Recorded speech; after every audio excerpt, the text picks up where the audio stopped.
Halo teman-teman di live-nya Jordi Wong Siddharta. Apa kabar nih teman-teman? Kita sudah lama nggak live ya. Halo teman-teman semuanya.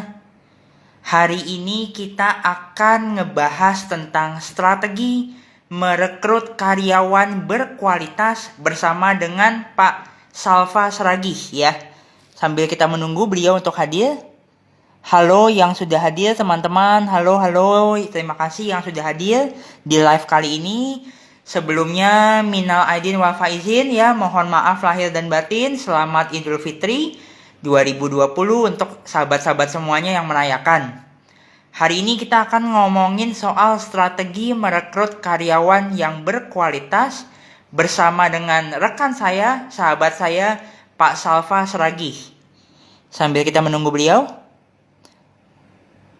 Oke, halo teman-teman yang sudah hadir. Saya masih menunggu Pak Salva ya.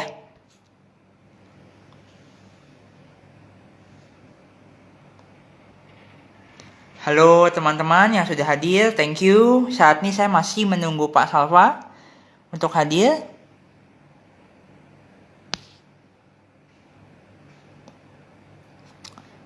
Teman-teman apa kabar nih? Saya udah lama nggak menyapa teman-teman di live ya. Suara saya cukup terdengar jelas teman-teman? Suara dan gambarnya cukup jelas? Boleh tolong komen dong?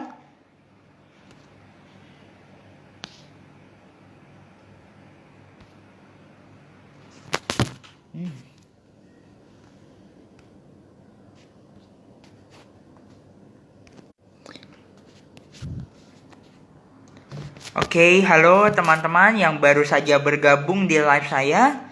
Saat ini saya akan segera live bersama dengan Pak Salva Seragih ya, founder dari Gemilang Building Care. Kita akan bicara tentang strategi untuk merekrut karyawan yang berkualitas.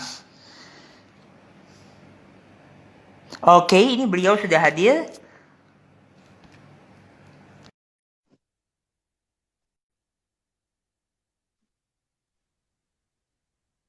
Halo Pak Salva, apa kabar Pak?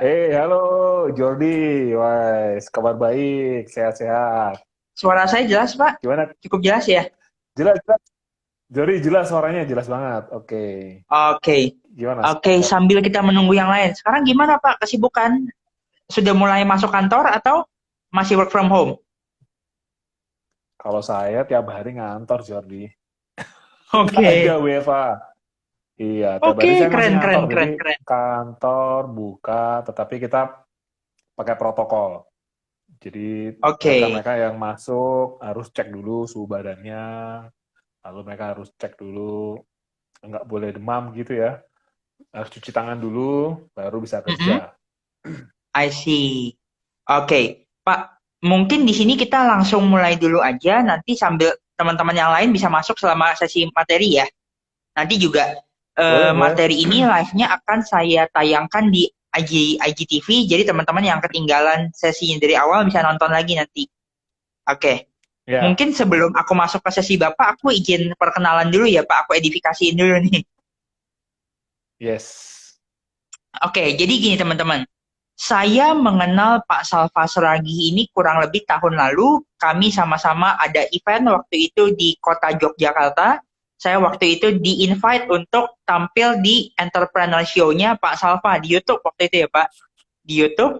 Yes. Waktu itu seru banget, sesinya seru banget. Nah, buat teman-teman yang waktu itu ketinggalan ya, belum nonton nih sesinya saya dengan Pak Salva, bisa langsung follow Instagramnya Pak Salva ya, Salva Entrepreneur Show.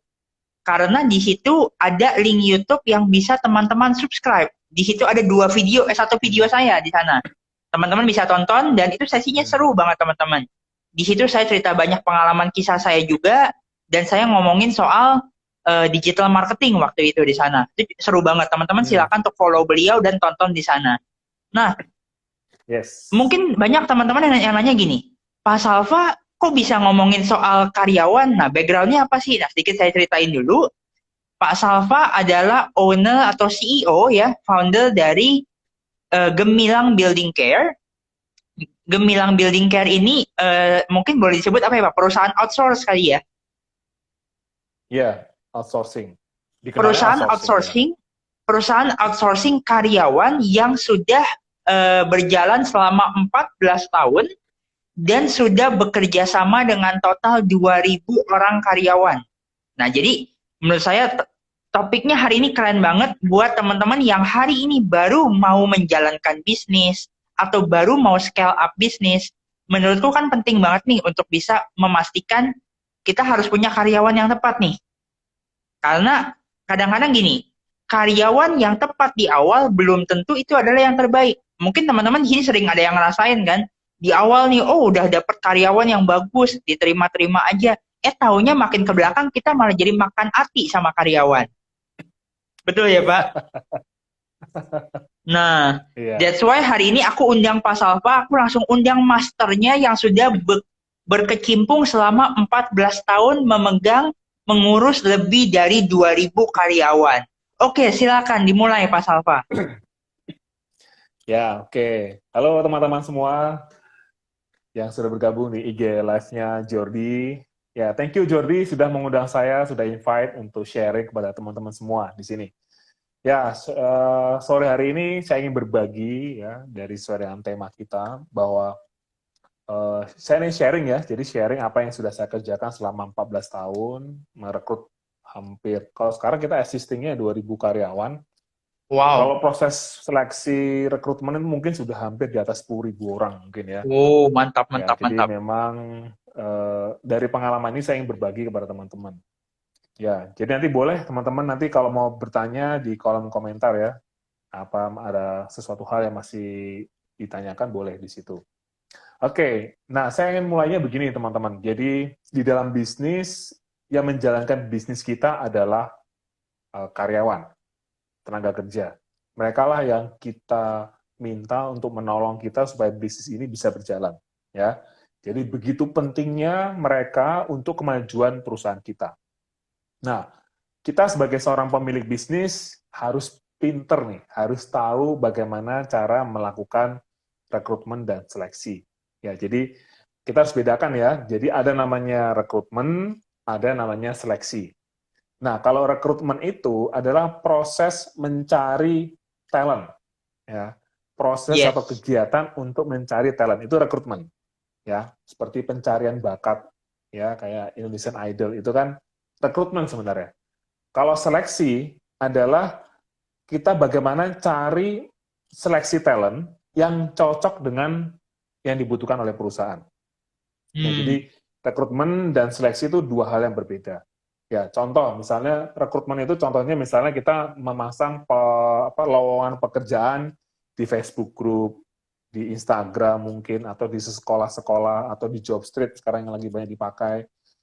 Itu ada proses rekrutmen. Nah, seleksi itu kita seperti proses melihat kurikulum vitae, ya, CV mereka, lalu tes tertulis, tes wawancara, background check, tes lisan, itu adalah proses seleksi. Ya, jadi dua hal ini berbeda, ya. Nah, dan ini perlu dipersiapkan. Makanya ada pepatah mengatakan the right man in the right place.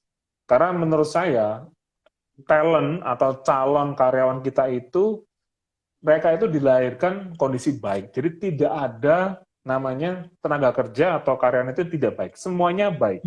Nah, yang Oke. paling penting adalah apakah orang ini, the right man in the right place, apakah orang ini cocok nggak dengan perusahaan kita? Itu aja. Ya, apakah orang ini memang sesuai nggak dengan yang kita cari? Ya, karena banyak sekali orang bilang loh, karena saya kok begini, kok begitu. Nah, menurut saya positive thinkingnya adalah, oh berarti mereka not the right man or not the right place. Nah, berarti kalau gitu apa nih yang kita harus lakukan, teman-teman? Ya, jadi kita harus membuat standar. Kita harus membuat standar. Perusahaan kita ini bagaimana sih profilnya? Karyawan seperti apa yang mau kita rekrut, begitu ya? Sehingga nanti ketika proses rekrutmen dan seleksinya, ya sesuai dengan yang sudah kita buat. Ya, jadi jangan sampai nanti ketika kita rekrutmen kita masih bingung nih kayak gimana ya, oh, orang ini cocok atau tidak ya, kita nggak punya acuan. Nah, ketika tidak punya acuan, sehingga kita melakukan rekrutmen atau seleksinya asal-asalan, sehingga kita mendapatkan karyawan yang daripada kosong udah masuk aja lah. Nah, akhirnya tadi Jody bilang ini ya, makan Makan hati hati. gitu ya. Oke. Nah, pada sore siang hari ini saya ingin berbagi teman-teman ya, ada 7 hal yang perlu dipersiapkan bagi teman-teman di sini untuk sebelum melakukan rekrutmen dan seleksi karyawan. Nah, sebenarnya ini adalah materi e-book saya Wow, menulis ini dalam e-book. Nanti keren. teman-teman boleh DM saya di Instagram, Pak saya pengen e-booknya dong, nanti boleh DM, kasih email, nanti saya kirim e-booknya. Nah, jadi ada 7 hal ya, ada 7 hal sebelum kita melakukan rekrutmen dan seleksi, kita harus melakukan ini. Yang pertama adalah kita mendesain struktur organisasi. Ya, jadi teman-teman perusahaan besar atau perusahaan kecil coba buat struktur organisasi. Ya, ada bagian begitu ya. Siapa atasannya, siapa bawahannya. Ya, atasannya misalnya CEO atau direktur, bawahannya yang tengah adalah manajer, bawahnya lagi supervisor, Supervisor, yes. bawahnya lagi adalah operator begitu ya atau frontliner. Jadi kita sudah menyusun. Sekalipun perusahaan kita kecil, ya kita harus menyusun namanya struktur organisasi, ya. Jadi kita sudah siapin kotak-kotaknya. Sekalipun orangnya belum ada, ya, tapi kita sudah siapin kotak-kotaknya. Ya. Jadi kita sudah mendesain nih, kira-kira perusahaan saya akan kita desain seperti apa, struktur organisasinya.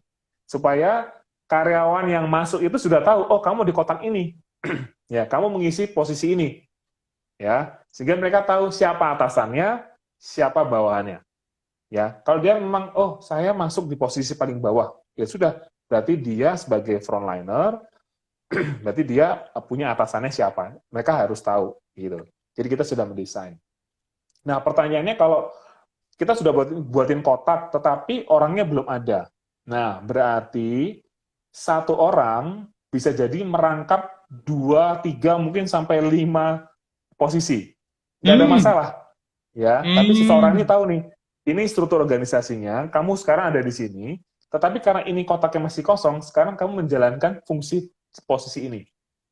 Ya, nah dengan kita sudah membuat dulu desain struktur organisasi. Ya, nanti kalau perusahaan teman-teman sudah mulai membesar, kita buat namanya departemen atau grouping. Ya, departemen yes. ini nanti sesuai dengan fungsi. Jadi ada departemen untuk HRD, ada departemen untuk finance, accounting, departemen operation. Ya, jadi dengan departemen ini nanti dikepalai oleh head departemen. Jadi ada groupingnya. Ketika ada groupingnya, mereka akan lebih apa ya, lebih terorganize dibandingkan ini Hmm, tidak ada grouping yes, gitu ya. yes. Oke, tadi yang pertama adalah desain struktur Struktur organisasi. organisasi, ya. Oke, yang kedua ya, nilai-nilai perusahaan. Ini penting banget.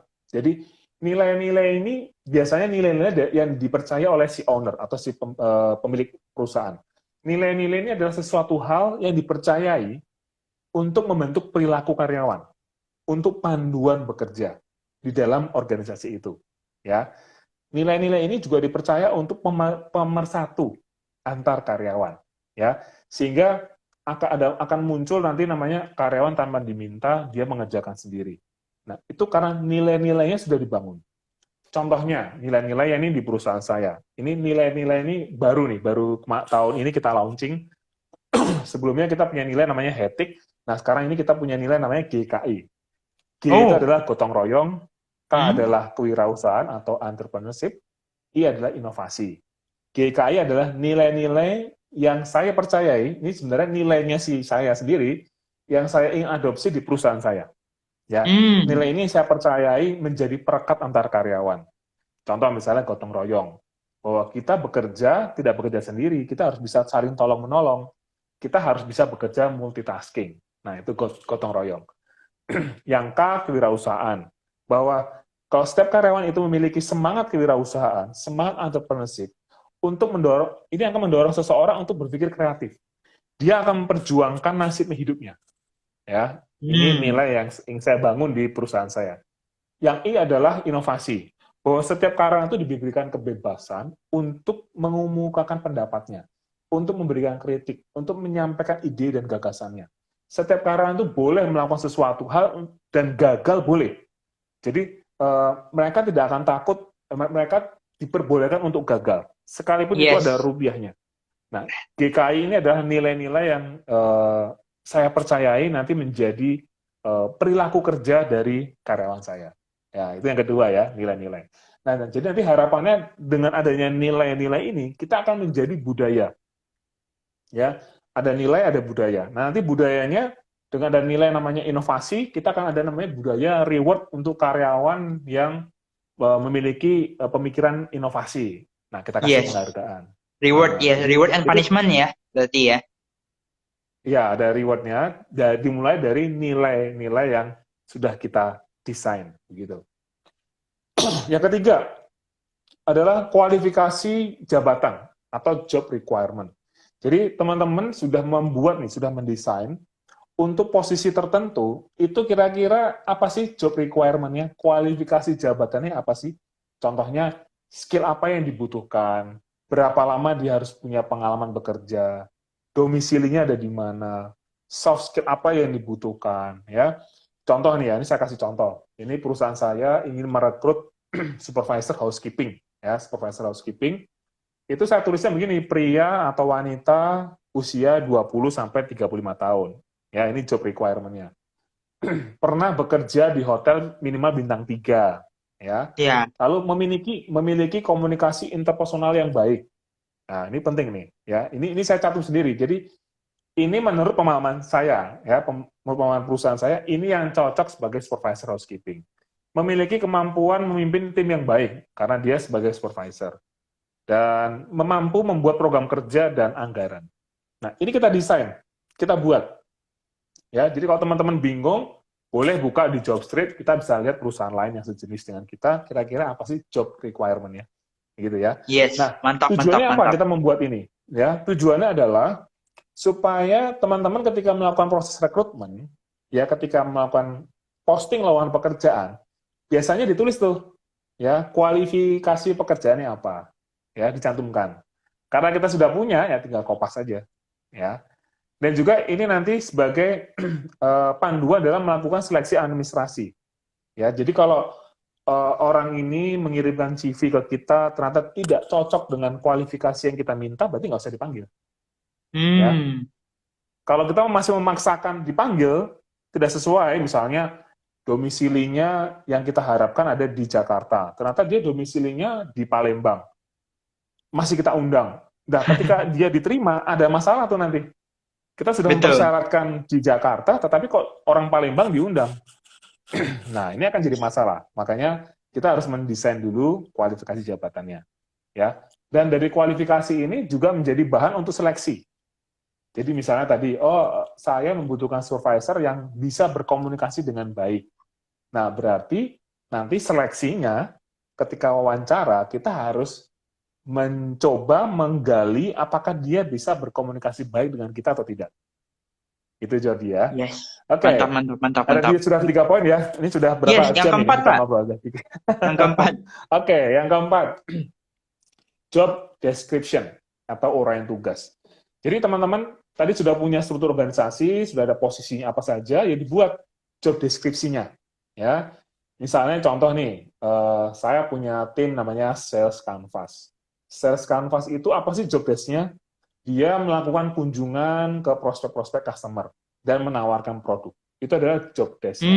Ya, I saya see. juga punya di tim saya namanya sales admin. Tugasnya adalah dia melakukan pencatatan setiap transaksi ke dalam sistem. Dan si sales admin ini juga melakukan promosi digital, sosial media. Itu adalah itu adalah job description. Sorry, sebentar. Ini saya ternyata nggak pakai WiFi ini. Sebentar, saya tukar WiFi. Mati nggak, Jos ya? Jody ya? Enggak, Pak. Bisa kok. Bisa ya, entar. Yes. Takut saya mati ini. Nah, teman-teman, mungkin aku sedikit kasih tambahan dulu nih. Ini menurutku penting banget sih teman-teman untuk bikin job description ini. Karena terkadang yang terjadi saat ini ya mungkin Pak Salva juga saya rasa pasti setuju. Kadang-kadang karena job description yang nggak jelas, kadang-kadang kita bisa menemukan karyawan yang kerjanya kayaknya banyak sendiri, tapi ada karyawan yang kerjanya dikit banget. Ada satu karyawan yang akhirnya ngambil jobnya karyawan lain, tapi gajinya sama. Nah ini, karena Betul, kembali lagi kan Jody. job description itu nggak jelas, ibaratnya jadi si A merangkap tiga empat tugas sekaligus. Nah, ini yang bahaya menurutku sih. Ya, sudah join, George. Sorry, sorry, tadi belum pakai wifi. Ya, Iya, silakan dilanjut aja, Pak. kan Dulu. lanjut ya. Jadi tadi kita Yes. sudah bicara tentang struktur organisasi, kita yang kedua nilai, kita yang ketiga tadi tentang job requirement, yang keempat job description. Nah, yang kelima itu namanya kita mendesain namanya wewenang setiap posisi. Jadi dengan diberikan wewenang, seseorang karyawan itu dia sudah tahu nih tanggung jawab saya itu apa. Saya bisa mengambil keputusan apa. Ya, karena kalau tidak dikasih wewenang, dia akan bingung nanti. Saya harus tanya bos terus. Saya harus tanya atasan saya terus. Dan itu merepotkan. Akhirnya nilai inovasinya nggak tersampaikan nih. Sehingga setiap posisi ya coba didesain wewenang dia apa. Dia bisa mengambil keputusan seperti apa. Ya, contohnya misalnya, oke, untuk sales canvas dia diberi wewenang apabila boleh mengeluarkan 100.000 rupiah setiap bulan sekali tanpa meminta persetujuan dari atasan. Nah, ini wewenang. Ya, Hmm. jadi Yes, apapun yes. Keren, posisinya, keren. coba kasih wewenang supaya dia bisa mengambil keputusan. Ketika dia berani mengambil keputusan, dia akan memiliki tanggung jawab. Ya, dia akan berani mengambil tanggung jawab ketika dia melakukan sesuatu. Nah, ini nilai yang ingin saya bangun kepada tim saya. Ya, jadi yang kelima adalah diberikan wewenang. Nah, yang keenam, ya, coba teman-teman buat indikator keberhasilan, ya, indikator keberhasilan dalam suatu posisi tersebut, ya. Jadi si talent ini dia tahu nih, saya harus mencapai apa nih. Saya dikatakan berhasil ketika saya mencapai apa, ya. Nah, jadi seseorang itu tahu nih, oh ya, saya berhasil kalau saya mencapai ini. Nah, kadang-kadang ini kita tidak mendesain itu sehingga karyawan bingung nih. Saya mengerjakan apa Betul. nih harusnya ya? Ya. Nah, contohnya misalnya ya, staff digital marketing ya, misalnya ya. Ini contoh. Dia harus membuat konten promo ya sebanyak 20 dan dia memposting itu sebanyak 20 desain selama sebulan. Ya, jadi kalau bicara target berarti sudah ada angka. Ya, jadi Betul. si karyawan ini bisa diukur. Jadi nanti kita bisa mengukur dia sudah mencapai berapa. Ya, jadi dengan adanya target atau indikator keberhasilan, seseorang karyawan kita dia akan termotivasi untuk mencapai itu.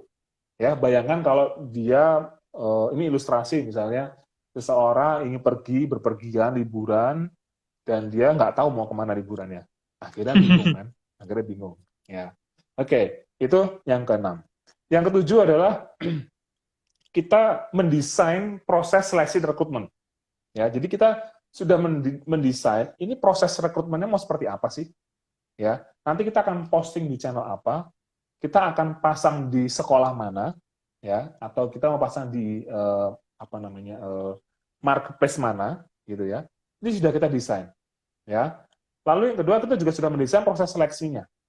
Siapa yang melakukan proses seleksi, ya. Lalu nanti kira-kira mau diberikan tes apa, ya. Ini perlu didesain, ya. Tes apa yang diperlukan untuk posisi tersebut. Misalnya kita punya staff admin, kita sudah tahu job description-nya, job requirement-nya, kira-kira supaya bisa tahu talent ini cocok untuk kita, kira-kira dikasih tes apa ya?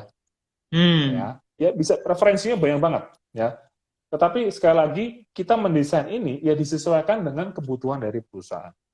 Ya, jadi saya kira itu teman-teman ada 7 hal ya Oke. ini bisa dicoba, bisa dipraktekkan sehingga bagi saya tidak ada karyawan yang tidak baik, semuanya itu baik, tetapi dia tidak sesuai di perusahaan kita aja karena kesalahan melakukan rekrutmen, ya. Dan ini berbeda Oke. kalau misalnya tidak ada kaitannya misalnya oh karena saya mencuri itu sudah beda ya. Kalau mencuri itu kan tidak kelihatan dalam proses seleksi dan rekrutmen ya. Oh karyawan saya itu ngeyelan. Nah pertanyaannya waktu seleksi kemarin dicek nggak dia ini orang ngeyelan yang proaktif atau gimana?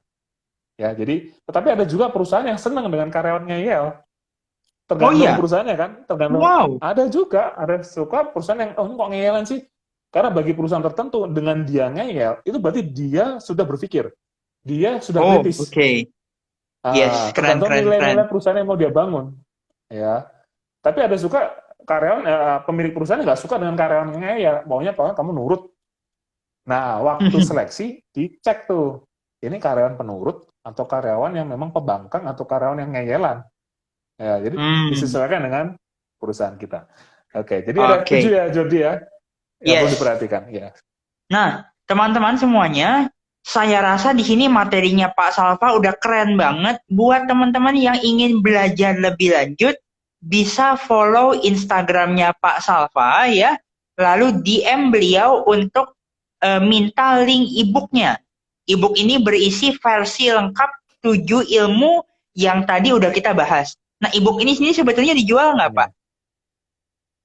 Oh, free, free. Ini saya Oh, suka e-booknya bagi-bagi free. free. Oke, nah ini mumpung Free, e-booknya free. free, teman-teman akan mempelajari lebih dalam, lebih detail seputar 7 hal tadi. Plus saran saya teman-teman juga jangan lupa untuk subscribe channel YouTube-nya Pak Salva, karena ilmu-ilmu di channel YouTube-nya keren-keren nih. Termasuk di situ ada sharing saya juga, saya membahas seputar pengalaman masa kecil saya dan sharing-sharing seputar digital marketing. Oh iya Pak, sebelum kita masuk ke sesi tanya jawab nih Pak, Mm-mm. Bapak ada nggak mungkin kalau nggak salah dulu ada program franchise atau apa ya? Ini mungkin siapa tahu teman-teman di sini ada yang ingin bergabung atau ingin tahu lebih Oh lanjut. Mungkin ya, boleh sedikit ceritakan dulu. ya. Oke, thank you. Jadi baru dibuka tahun ini, jadi memang selama 14 tahun saya membidangi usaha jasa outsourcing ini, saya melihat ini kelihatannya kalau saya kelola sendiri ini kelihatannya kurang apa ya, kurang apa ya? Saya ingin berbagi kepada teman-teman yang pengen punya usaha sendiri. Kadang-kadang tuh saya sering menemui yang komen di YouTube saya itu mereka bingung mau usaha apa, punya modal Hmm, tapi bingung. Nah, makanya dari YouTube saya selama setahun ini dengan komentar seperti itu, lalu saya mencoba di tahun ini kita launching namanya program kemitraan bagi teman-teman yang pengen punya usaha sendiri, usaha home cleaning ya, home cleaning secara spesifik, itu bisa menjadi mitra kami. Ya, tidak ada royalty fee, tidak ada franchise fee. Teman-teman akan kita latih sampai usaha ini live, usaha ini launching. Kita akan berikan gratis website, lalu kita akan berikan cara membuat logo, cara membuat brand gitu ya. Nah, sehingga usaha ini sudah siap untuk live ya. Jadi tidak ada keterikatan. Jadi wah nanti ngambil dari tempat saya atau seperti apa, tidak ada. Jadi teman-teman sesuai dengan misi saya ingin menciptakan 1 juta entrepreneur. Ya saya mulai dulu, saya bisa menciptakan mereka jadi pengusaha enggak? Jadi akan kita latih, kita dampingi. Nah, teman-teman yang tertarik nanti bisa cari di www.memulaiusaha.id. www.memulaiusaha.id. memulaiusaha.id. Nah, ini keren banget nih Ya. teman-teman. Jadi buat teman-teman yang Hmm. ingin buka usaha tapi bingung nih. Nanti bingung kan ibaratnya, oh apakah nanti setelah kita buka usaha ditinggalin nggak atau apa nggak? Tenang. Kalau teman-teman mau buka usaha Ya. yang no franchise fee, no royalty fee, plus masih di training sampai jadi, silakan gabung ke programnya Pak Salva. Nah, oke, sekarang Betul. kita akan Ya. masuk ke sesi tanya jawab. Cuman mungkin sorry nih Pak, aku karena mata jadi kurang begitu bisa kelihatan kalau ada tanya jawab ya. Nanti mungkin Pak Salva boleh tolong bantu. Mohon maaf. Oh ya, boleh. Oke, Boleh yuk teman-teman, Juli, teman-teman siapa yang mau silakan bertanya nih? ajukan pertanyaan yuk. Ya, boleh. Ngeyel tapi kreatif, betul. Ada juga, saya punya karyawan yang ngeyel. Saya pertama sih sebel juga ya, ini kok ngeyel ya. Tapi saya melihat nilai-nilai yang saya ingin bangun. Nilai-nilainya adalah inovasi. Nah, orang yang melakukan inovasi pasti suka ngeyel. Dia pasti melanggar status quo begitu. Dan oh ya udah, orang nilai yang mau saya bangun inovasi ya, orang ngeyel ya harus diterima. Selama ngeyelnya membangun ya, dia berpendapat gitu. Kadang-kadang suka, oh orang ini ketika saya mau menyampaikan ide apa, dia nyanggah begitu.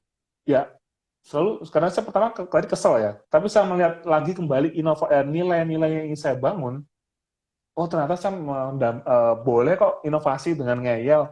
Ya udah, nggak apa-apa. Akhirnya saya bisa mengerti. Ya, Mantap, mantap, gitu mantap, Jordi. mantap. Yuk lanjut teman-teman, silakan kalau ada yang punya pertanyaan, mumpung ada ahlinya nih seputar cara merekrut karyawan yang berkualitas sudah berpengalaman selama 14 tahun, silakan untuk ajukan pertanyaan teman-teman sekarang ya. karena ini sesinya keren banget teman-teman. Buat teman-teman yang ketinggalan dengan sesi kita kali ini atau baru join ya, silakan follow Instagramnya Pak Salva Entrepreneur Show, karena di sana ada link. Teman-teman silakan DM ya ke beliau untuk minta ebook free-nya beliau, karena di ebook free itu ada 7 strategi cara merekrut karyawan, dan ini lebih detail dibandingkan apa yang sudah kita bahas barusan. Silakan, ini kayaknya ada pertanyaan masuk ya. Ya, ini dari Mas Sky Sea Travel ya. Oh, Oke, halo Pak Agus. Halo Mas Agus ya. Jadi ceritakan lebih detail tentang franchise-nya dong ya. Jadi Mas Agus ini bukan franchise, ini hanya program kemitraan. Jadi kalau Mas Agus atau teman-teman tertarik punya usaha home cleaning ya, karena sekarang menurut penelitian ya dari Decode Economic Forum bahwa bisnis yang berpotensi bertumbuh salah satunya bisnis services, bisnis jasa. Nah, ini kita pas nih bahwa sekarang protokol kesehatan juga mengarahkan untuk harus higienis gitu ya, harus selalu dibersihkan kantor-kantornya, rumah-rumahnya begitu ya.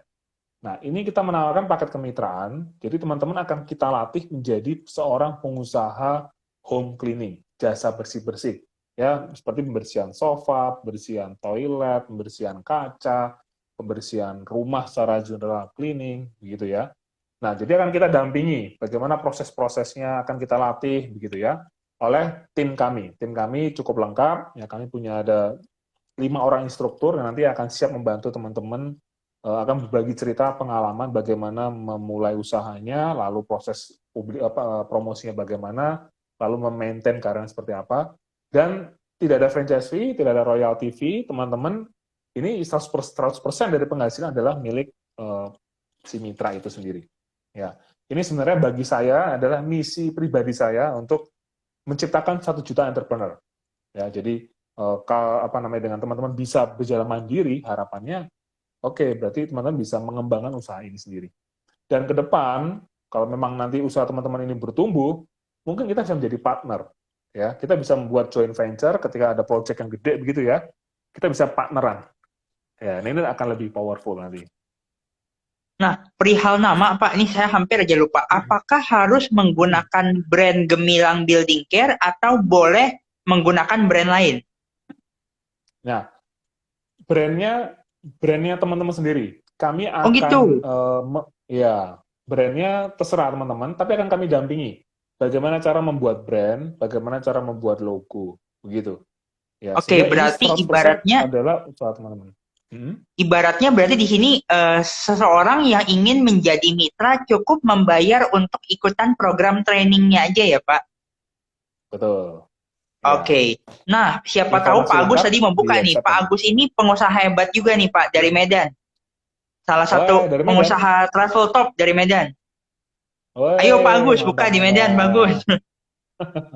Wah, Medan keren ya. Selama indikatornya mudah kok, pasar ini besar atau kecil, kita lihat di pertumbuhan properti. Pertumbuhan untuk apartemen dan perumahan. Ya. Selama perumahan ini masih ada pembangunan, berarti masih ada kebutuhan. Ya. Mantap. Karena kita sudah, jadi indikatornya itu aja. Selama ada perumahan menengah ke atas atau apartemen, berarti jasa home cleaning itu masih dibutuhkan. Mantap. Ini ada pertanyaan lagi kayaknya masuk ya, tadi ya. Saya banyak belajar dari Bro Jordi. Wah, ini Mas Agus. Misi yang sangat bagus ya. Ya, salam kenal Mas Agus. Horas Medan.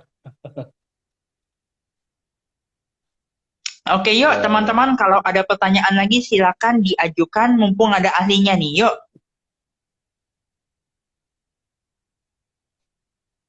Jadi tadi buat teman-teman yang ingin mengetahui lebih detail tentang program kemitraannya Pak Salva, silakan kunjungi website www.memulaiusaha.id.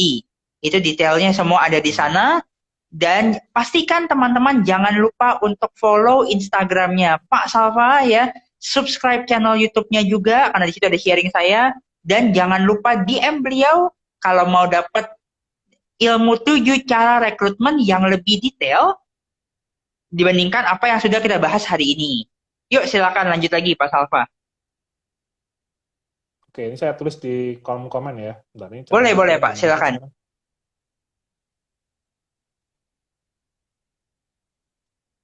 Cara ngepinnya gimana sih, Jor? Wah, sekarang kayaknya Biasanya fitur tinggal PIN di... udah nggak ada nih Pak, setahu saya. Oh, udah nggak ada ya? Zamannya udah Oke, beda oke, oke. Pak. Zaman dulu kayaknya ada PIN. Udah lama loh. Udah sebulan ini nggak ini IG Live. Iya, iya, iya. Oh, udah nggak Nah, ada. buat Oke, teman-teman oke. jadi yang selama ini suka ngoceh katanya, aduh saya mau buka usaha yang besar tapi modal saya terbatas. Saya kepingin buka usaha tapi saya bingung mau buat usaha apa. Menurut saya ini udah nggak bisa jadi alasan lagi. Udah ada peluang usaha besar di sini menjanjikan modalnya juga kecil, no royalty fee, no franchise fee. Kalau Anda masih nggak ambil, tandanya Anda kebanyakan alasan. Ya, jadi ini ada yang bertanya nih. Memang ini solusi buat teman-teman yang sekarang pertama adalah target saya adalah teman-teman yang mau pivot. Jadi banyak sekali pengusaha yang sekarang kebingungan ya.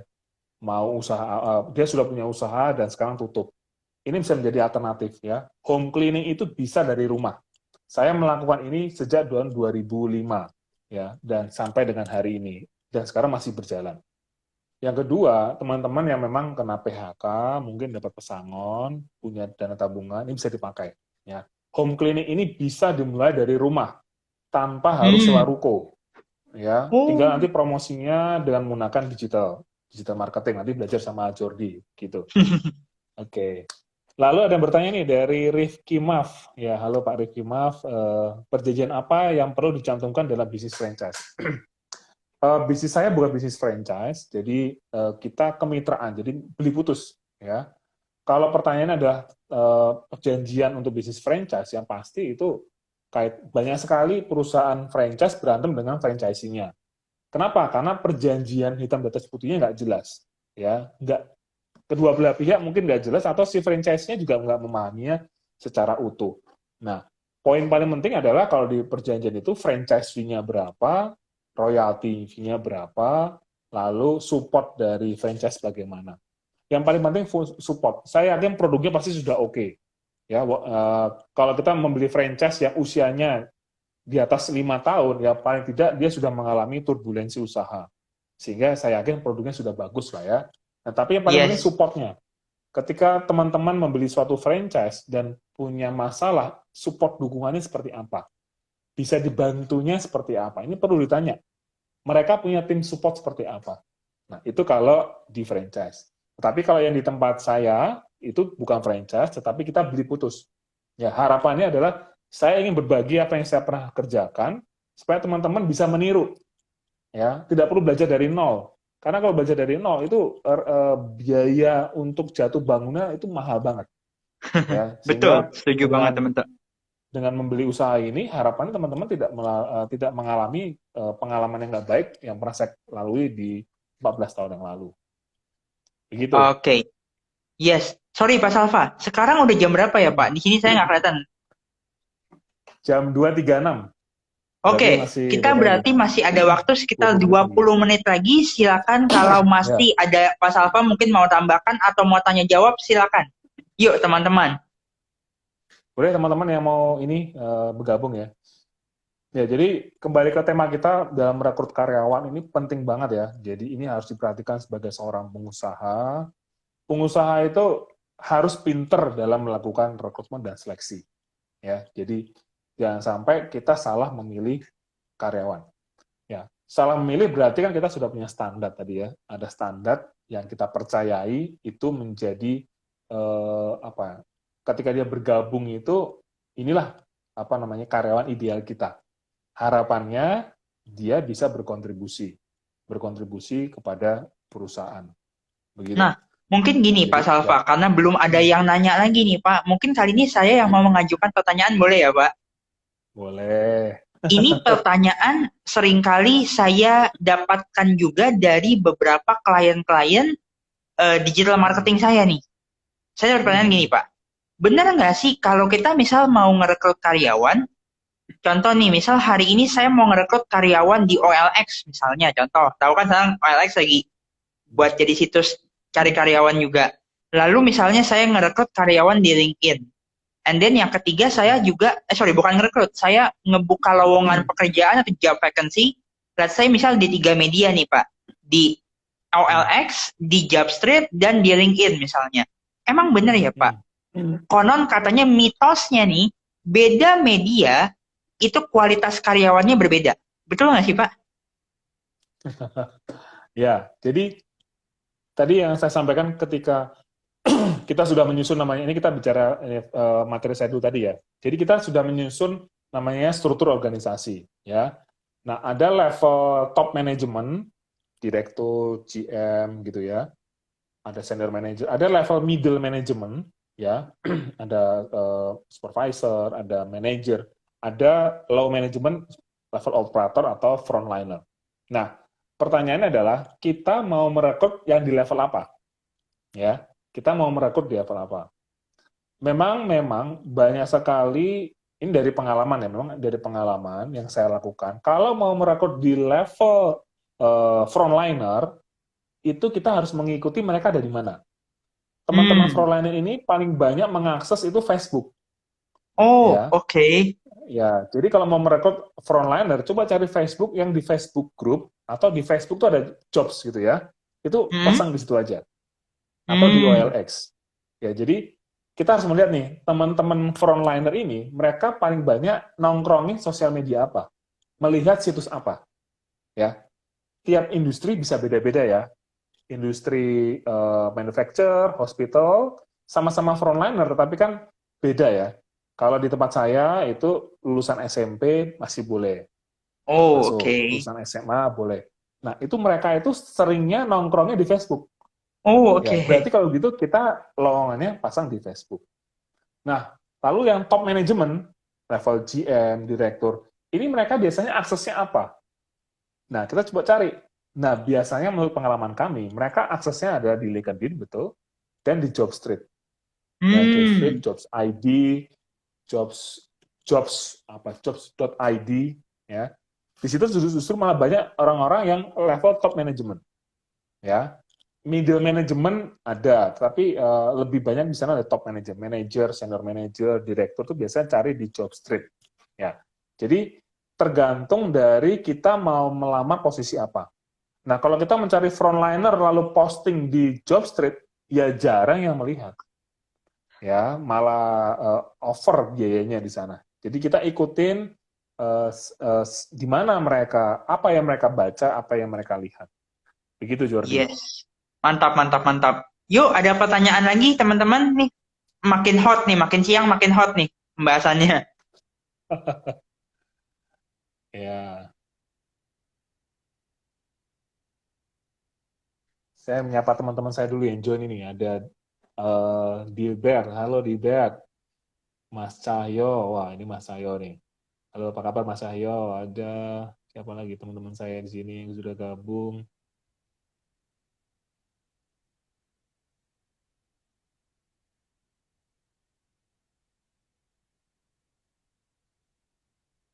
Mas Erwin. Yes.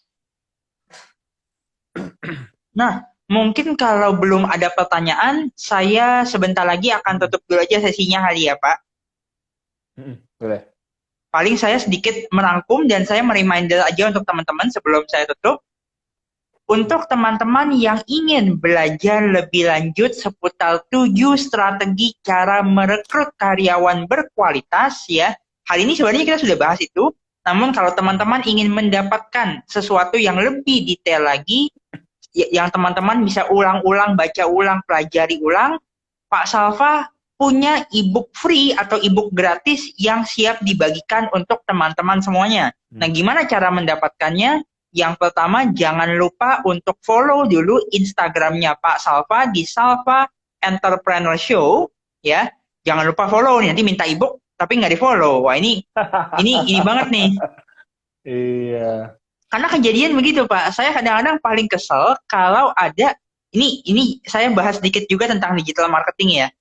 Di dunia digital marketing ada yang namanya funneling pakai email Pak. Jadi kita bikin satu buah form di mana mereka bisa masukin nama dan email, kita berikan e-book atau berikan video tutorial. Nah, yang menjadi masalahnya kadang-kadang begitu orang udah daftar, e-booknya udah masuk, dia unfollow, Pak. Unsubscribe. Itu kurang ajar, makanya saya bilang. Iya, iya. Nah, so pastikan teman-teman, kalau teman-teman mau dapat e-booknya, wajib follow dulu Instagramnya Pak Salva sekarang ya.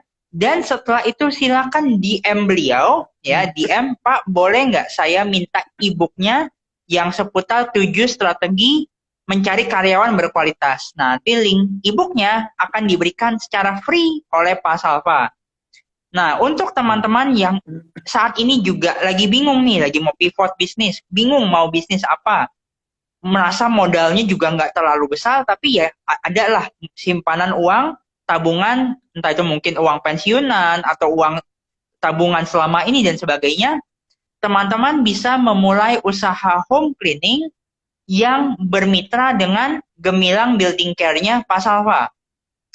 Apa sih keunggulan dari bermitra ini? Teman-teman tidak perlu mengeluarkan uang untuk franchise fee ya, tidak perlu mengeluarkan uang juga untuk royalty fee.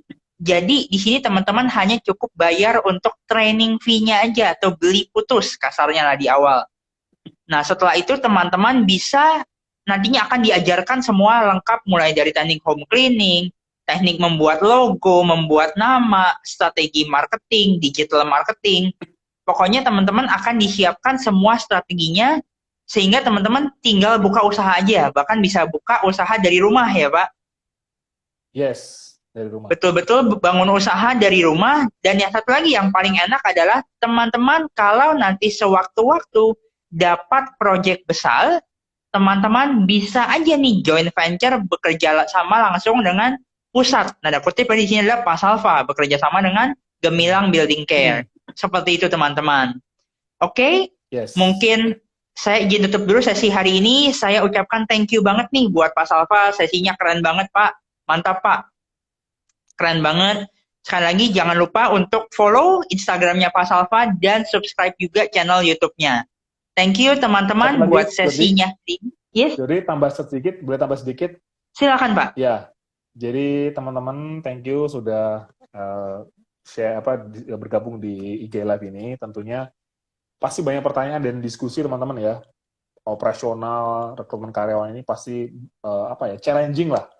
Tetapi saya melihatnya ini sebagai suatu hal yang positif. Kita harus melihat suatu hal yang positif bahwa tidak ada namanya karyawan yang tidak baik, semuanya baik ya. Karena mereka ini adalah ujung tombak perusahaan kita. Jadi kita harus treat mereka harus yang baik ya. Karena pengusaha itu ya ujung tombaknya si karyawan ini yang akan menjalankan bisnis kita. Nah, teman-teman, saya punya community di grup Telegram. Teman-teman boleh gabung ya di Telegram itu di Entrepreneur Show. Itu linknya ada di YouTube. Jadi saya ketika posting di YouTube saya di Entrepreneur Show itu ada tuh link dari Telegram. Di situ kita bisa sharing, diskusi. Teman-teman boleh tanya apapun di sana. Ya selama nanti waktunya bisa diatur ya. Jadi kalau ada kaitan dengan permasalahan atau pengalaman atau sharing tentang dunia kerja atau rekrutmen ya boleh masuk di grup itu. Itu Jordi, Oke. thank you. Yes, Waktunya. mantap. Thank you Pak Salva. Thank you. Thank you Jordi. Dan thank you juga buat teman-teman semuanya. Semoga kita tetap bisa ya stay safe, stay healthy, and stay wealthy, stay productive. Dan semoga pandemi corona ini segera berakhir. Thank you teman-teman. Sampai ketemu di live selanjutnya. God bless you. God bless you, Pak. Thank you. God bless you.